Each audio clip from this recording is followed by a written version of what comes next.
Hey guys, it's Slushie, and welcome to Storytime with Slushie. Scary Story Edition. Now basically today I'm just going to tell you guys a scary story that just comes off the top of my head. So the year is 1990. He had a hook for his... Blood was running off of his... I can't take this serious, man. These stories aren't scary as... What the hell am I doing with my life? What even?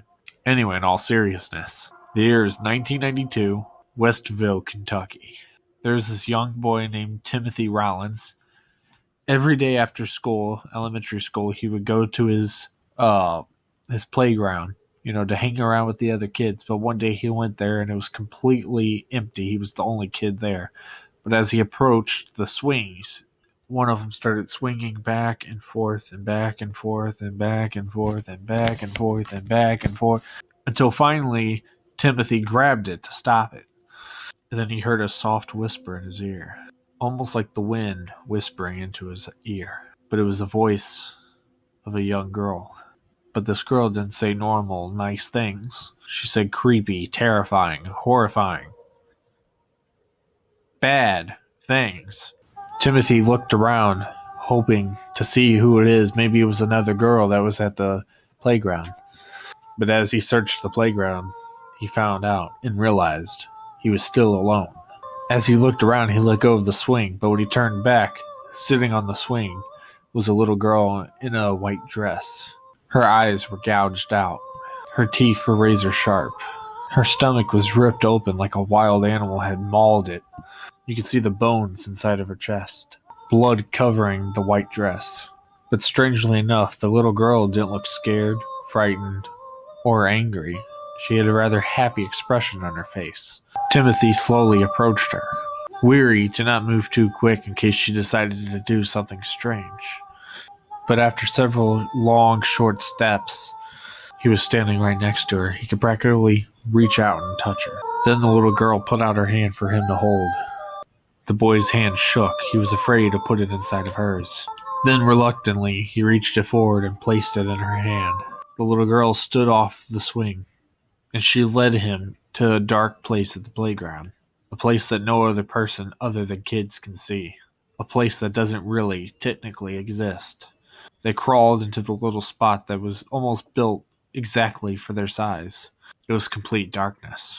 But they weren't alone in there. You could hear humming from a potential other children, maybe more children than one together at the same time.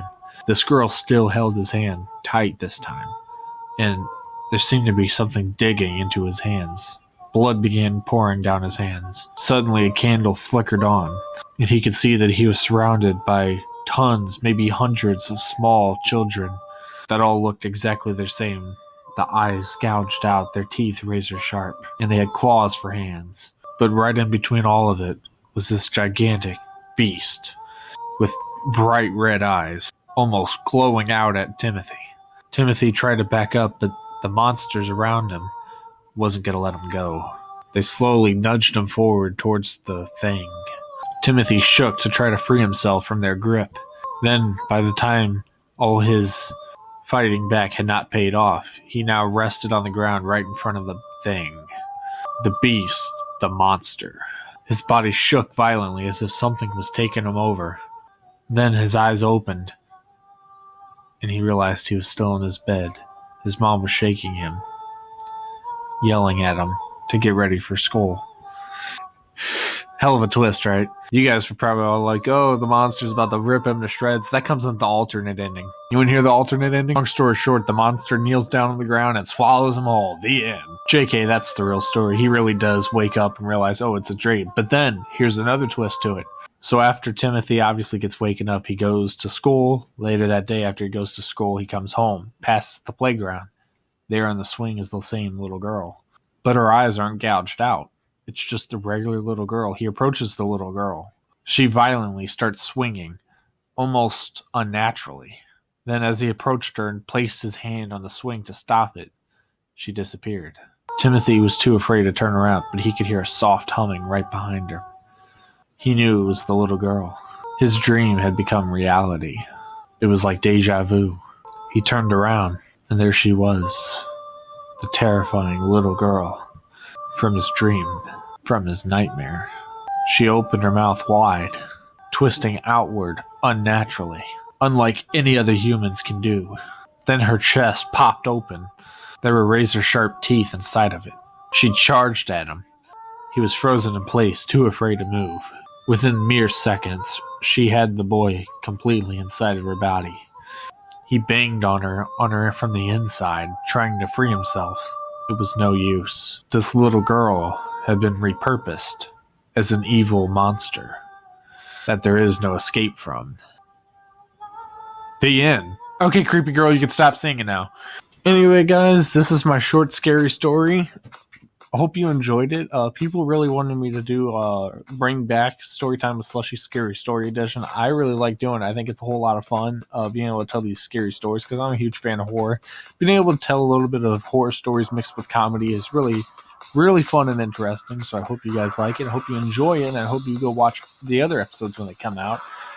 Like this video. Subscribe. Join the Slush Crew, Slush Gang.